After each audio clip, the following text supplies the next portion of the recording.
खिज़र और हज़रत मूसा अलैहिस्सलाम का किस्सा जैसा कि कुरान मजीद में सूरा कहफ गार में बयान किया गया है, एक सफ़र की कहानी है जिसमें हज़रत मूसा खिज़र से इल्म हासिल करते हैं, जो एक पुरस्कार और परहेज़गार शख्सियत है।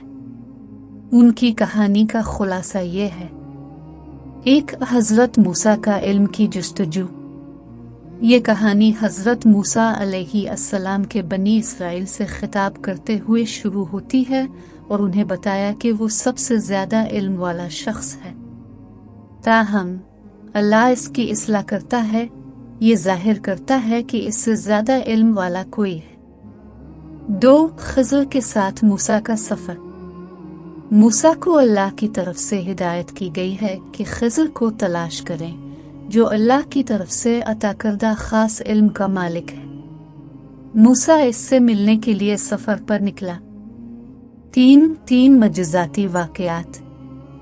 जब मूसा खिज़र से मिलते हैं तो इसके साथ चलने और इससे सीखने की दरख्वास्त करते हैं।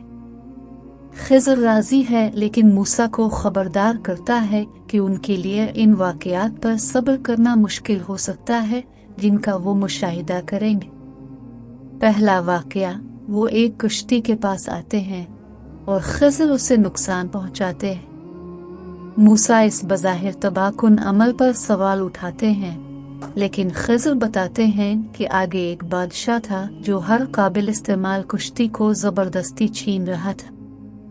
दूसरा वाक़या, खिज़र ने एक नौजवान लड़के को कत्ल किया। एक बार फिर मूसा हैरान है और इस फेल पर सवाल करता है। खिज़र बताते हैं कि लड़का बड़ा होकर नाफरमान और नाशुक्रा होगा, जिससे इसके वालिदैन को दुख हुआ।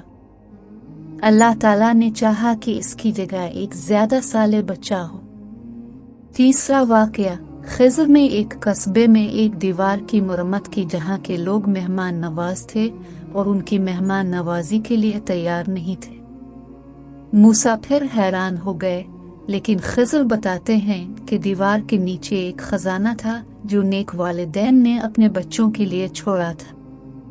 अल्लाह ने चाहा कि यह खजाना इस वक्त तक पोशीदा रहे जब तक कि बच्चे बड़े होकर साले ना हो जाएं।